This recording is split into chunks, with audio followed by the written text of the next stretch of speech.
नमस्कार दोस्तों, स्वागत है आपका हमारे YouTube channel your online CA पर। आज की इस वीडियो में बात करेंगे जीएसटी रिटर्न्स के बारे में। जीएसटी 1 और 3B रिटर्न्स के बारे में मेन बात करेंगे, क्योंकि काफ़ी सारे चेंजेस जो आपके ऊपर एप्लीकेबल हो गए 1 अगस्त 2023 से।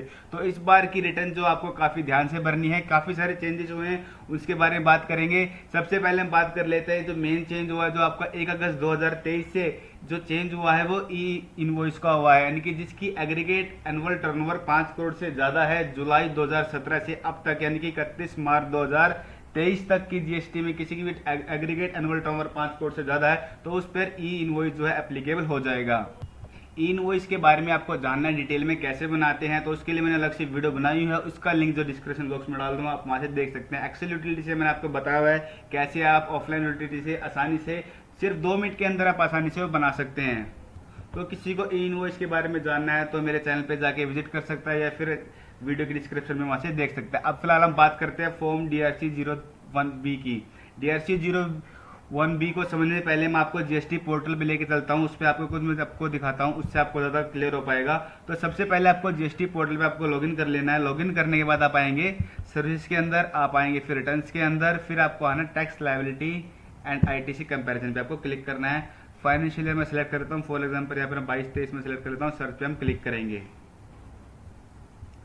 सर्च पे क्लिक करने के बाद अब आपको रिटर्न में क्या खास ध्यान देना है मैं आपको बताता हूँ। जीएसटी 1 और 3B में मैंने आपको क्यों बोला क्यों खास ध्यान देना है। जब पहले हम यहाँ पे अपनी लायबिलिटी शो करते हैं, जो हमारी R1 की लायबिलिटी है और ये 3B की लायबिलिटी है। फॉर एग्जांपल मैंने अप्रैल 22 में जो मैंने R1 की लायबिलिटी है यहाँ पे दिखाई है 17,186 रुपये, और मैंने जो 3B में जो पे किया उसका अमाउंट 17,186 मैंने पूरा यहाँ पर पे किया है। अगर इन केस मैंने अपनी लायबिलिटी यहाँ पे 17,186 दिखाई है और यहाँ पे लायबिलिटी जो मैंने यहाँ पे जो पे करी है वो कम की है, यानी कि मैंने 5,000 2,000 कुछ इस तरीके से यहाँ पे मैंने कम पे की होती है, तो यहाँ पे मेरा परसेंटेज में लायबिलिटी यहाँ पे डिफरेंस यहाँ पे शो हो जाता है इसके अंदर। तो काफी लोग क्या करते थे, अपनी R1 में तो लायबिलिटी शो कर देते थे लेकिन 3B में उस लायबिलिटी को पे नहीं कर रहे थे। अब अगर ऐसा करोगे तो आपके पास जो इंटीमेशन ऑर्डर आएगा वो इंटीमेशन ऑर्डर वो है जो आपका ये आएगा DRC 01B। वो कब आएगा, अगर आपका जब आपने जीएसटी 1 के अंदर जो लायबिलिटी है आपने ज्यादा शो की हुई है या फिर आपने 3B में लायबिलिटी अपनी कम पे की है उसकी। जैसे मैंने आपको बताया, अगर आपने R1 में लायबिलिटी शो की है किसी भी ऐड में, IGST CGST AGST किसी भी ऐड में आपने जो लायबिलिटी शो की है अपनी, आपने फॉर एग्जांपल 1 लाख रुपए की IGST हमने शो की है लायबिलिटी, लेकिन 3B हमने सिर्फ 50,000 भरा है, तो उस केस में आपने क्यों भरा है वो 50,000, वो आपके पास जो DRC 01B आएगा उसके अंदर इंटीमेशन ऑर्डर, उसके अंदर आपको रिप्लाई डालना होगा किस वजह से आपने या फिर एक्चुअल में आपने कम भर दिया है, गलती से भरा है, तो उस केस में आपको पे करना पड़ेगा इंटरेस्ट के साथ में। अगर आपने पहले एक्सेस पे किया होता, आपने जो उसकी एडजस्टमेंट की है, तो उसके अंदर फॉर्म के अंदर जो आपको रिप्लाई देना है। DRC 01B के अंदर कैसे आपको रिप्लाई देना है, कैसे आपको स्टेटस चेक करना है और कैसे आपको पता लगेगा कि मेरे पास ऑर्डर आया नहीं आया, तो उस केस में आपको क्या करना है, तो सबसे पहले आपको जीएसटी पोर्टल पे अपना लॉगिन कर लेना है। या तो सिंपल आपके पास फोन जो आपका फोन नंबर रजिस्टर्ड होगा जीएसटी पे, उस पर मैसेज आएगा और ईमेल पे भी आपके पास आएगा। अगर आपके पास नहीं आया, आपके पास मेल आईडी और फोन नंबर रजिस्टर्ड नहीं है, तो आप लॉगिन करके भी चेक कर सकते हैं। लॉगिन करके आपको कहाँ पे आना है, सबसे पहले आप आएंगे सर्विसेज के अंदर। सर्विसेज के अंदर आप जाएंगे यहाँ पर रिटर्न्स के अंदर, फिर आपको आना है रिटर्न्स कंप्लायंस के अंदर। इस पर आप जैसे ही क्लिक करेंगे आपके पास ये शो हो जाएगा लायबिलिटी मिसमैच DRC 01B। यहाँ से आप व्यू पे क्लिक करेंगे, यहाँ से आप चेक कर सकते हैं यहाँ पे नो रिकॉर्ड फाउंड हो रहा है। अगर आपको स्टेटस चेक करना आपके पास आ रहा है रिटर्न पीरियड, यहाँ पे रिटर्न पीरियड से सिलेक्ट कर सकते हैं, आपका स्टेटस पे सिलेक्ट कर सकते हैं, पेंडिंग है, फिर रेफरेंस नंबर आपके पास है तो रेफरेंस नंबर से आप सर्च यहाँ पे कर सकते हैं। अब इसको हम DRC 01 के पार्ट बी को मैनुअल के थ्रू समझते हैं। जैसे मैंने आपको बताया, लॉगिन करने के बाद सर्विस के अंदर आना है, आपको रिटर्न्स के अंदर आना है, फिर आपको रिटर्न कंप्लायंस के अंदर यहाँ पर आना है। उसके बाद रिटर्न कंप्लायंस के अंदर आने के बाद आपको यहाँ पे भी आपके पास इस तरीके से शो हो जाएगा, व्यू पे आपको क्लिक करना है। अगर आपके पास यहाँ पर कोई आएगा, यहाँ पे देखिए इस तरीके से आपके पास रेफरेंस नंबर आ जाएगा DRC 01B का। इस तरीके से आपका फाइनेंशियल यहाँ पे आपको फाइनेंशियल ईयर किस ईयर का दिया गया है, कौन से रिटर्न पीरियड का दिया गया है, आपको रिटर्न पीरियड आपको दिखा दिया जाएगा। स्टेटस आपका पेंडिंग है तो यहाँ पे आपको शो हो जाएगा, आपका पेंडिंग स्टेटस यहाँ पे आपको शो हो जाएगा। जैसे हमने आपको बताया, सिंपल आप रेफरेंस नंबर से भी सर्च कर सकते हैं, रेफरेंस नंबर पे क्लिक करके या फिर रेफरेंस नंबर डाल के आप इस पे सर्च कर सकते हैं। ठीक इसी तरीके से आप रिटर्न पीरियड पे भी रिटर्न पीरियड डाल के फाइनेंशियल सेलेक्ट करना है कौन से रिटर्न पीरियड का है, उस पर भी सर्च करके आपके पास यहाँ पे शो हो जाएगा। और स्टेटस, आपको स्टेटस जानना है कि आपका पेंडिंग है इस तरीके से या फिर कंप्लीट है, तो आपको पेंडिंग पे यहाँ पे पेंडिंग सेलेक्ट करके सर्च करके आपको यहाँ पे स्टेटस में आपका जो शो हो जाएगा। जो फॉर्म है आपका DRC 01B वो इस तरीके से आपको शो करेगा, लायबिलिटी मिसमैच का आपको यहाँ पे दिखा देगा। जो आपने IGST जो आपने पे की लायबिलिटी दिखाई है जीएसटी 1 के अंदर जो दिखाई है वो आपकी 50 लाख की यहाँ पर, लेकिन जो आपने 3B में जो आपने पे किया है वो कितने की 25 लाख की। तो डिफरेंस आ रहा है लायबिलिटी में कितना आ रहा है 25 लाख का आ रहा है, यानी कि एसजीएसटी के अंदर जो डिफरेंस आपका 25 लाख का आ रहा है। ठीक है, इसी तरीके से आपने सेल्स दिखाया 10 लाख का, लेकिन आपने जीएसटी और लायबिलिटी उसकी 5 लाख की पे की है 3B में, और डिफरेंस आपका 5 लाख का आएगा। टोटल जो डिफरेंस आ रहा है आपका यहाँ पे 30 लाख का डिफरेंस आ रहा है। ये आपका पार्ट ए हो जाएगा। आपका यहाँ पर पार्ट बी के अंदर जो आपको यहाँ पे डिफरेंस बताना है, रीजन बताना है किस रीजन से जो आपका यहाँ पर जो है डिफरेंस आया है।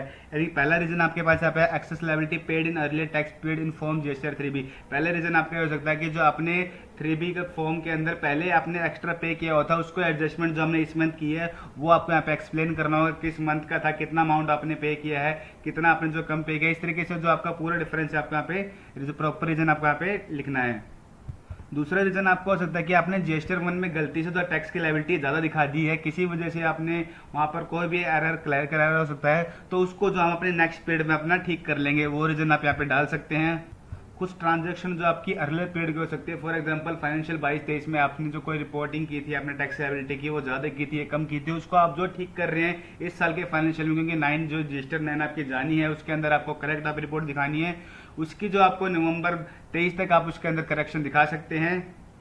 तो कोई पिछले साल की हमें ट्रांजैक्शन यहाँ पे ठीक करनी है तो वो भी हमने इस बार ठीक की है, तो इस वजह से आपका जो डिफरेंस आ सकता है, तो उस केस में आप यहाँ पे रीजन अपना डाल सकते हैं।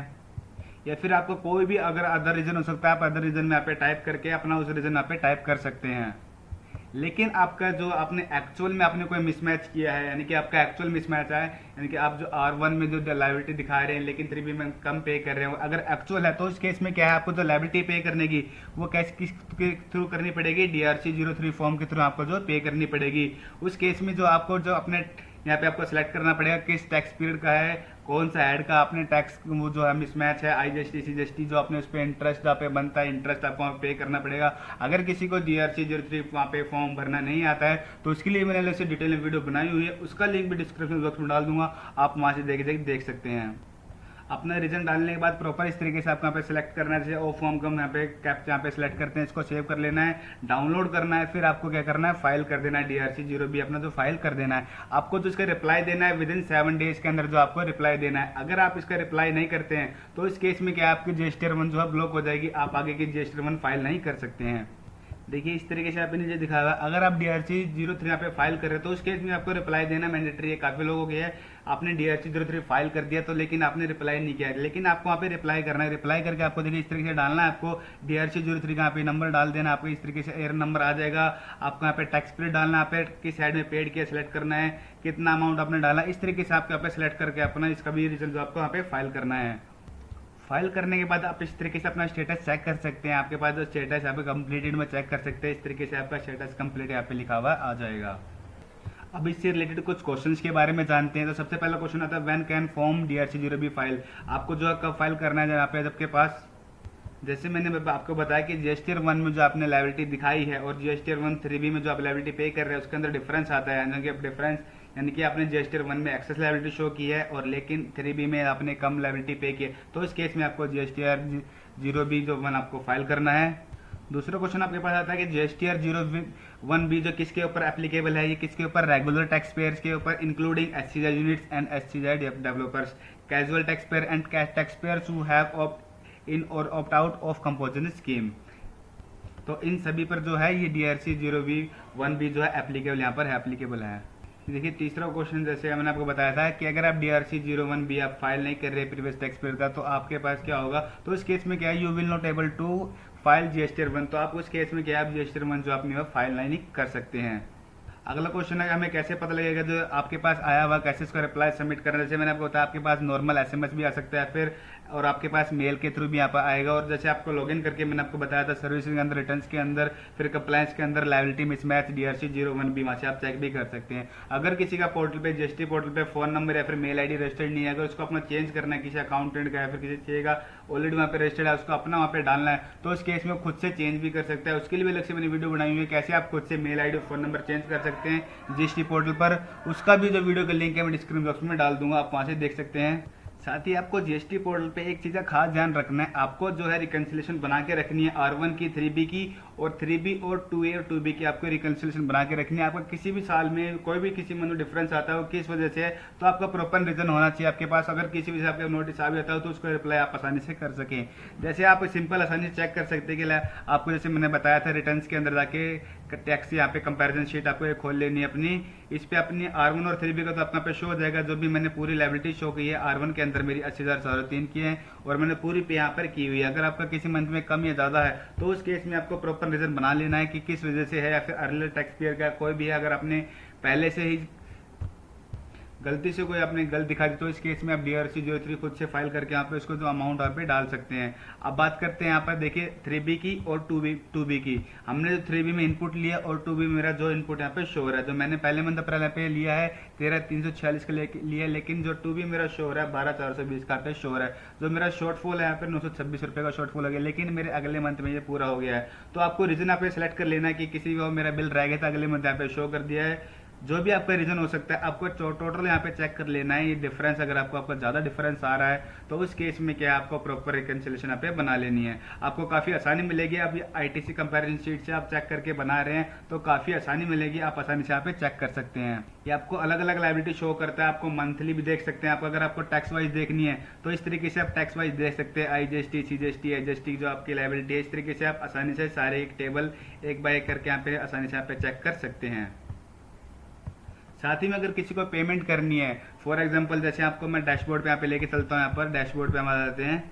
अगर किसी का पहले से बैलेंस पड़ा हुआ है, इलेक्ट्रॉनिक कैश बैलेंस यहाँ पे आपका पहले से पड़ा हुआ है, जैसे कि आपका इलेक्ट्रॉनिक कैश बैलेंस IGST में, CGST में, HST में किसी ऐड में आपका पड़ा हुआ है, अगर आपको लायबिलिटी बनती है IGST के अंदर और आपका कैश बैलेंस CGST HST पड़ा है तो आपको उसको ट्रांसफर कर सकते हैं आसानी से किसी भी ऐड में। अगर आपका कैश में बैलेंस है तो आपको लेट फीस में करना है, इंटरेस्ट में करना है, पेनल्टी में करना है, किसी भी ऐड में ट्रांसफर आप कर सकते हैं। अगर आपने कैश में पे किया हो वो कैसे पे कर सकते हैं, आप ट्रांसफर कर सकते हैं, उसके लिए भी मैंने अलग से वीडियो बनाई हुई है, उसका भी लिंक जो डिस्क्रिप्शन बॉक्स में डाल दूंगा, आप वहां से देख सकते हैं। तो फ्रेंड्स आज की वीडियो में बस इतना ही। अगर इस वीडियो से आपको रिलेटेड कोई भी क्वेश्चन है तो हमें कमेंट डाउन कर सकते हैं।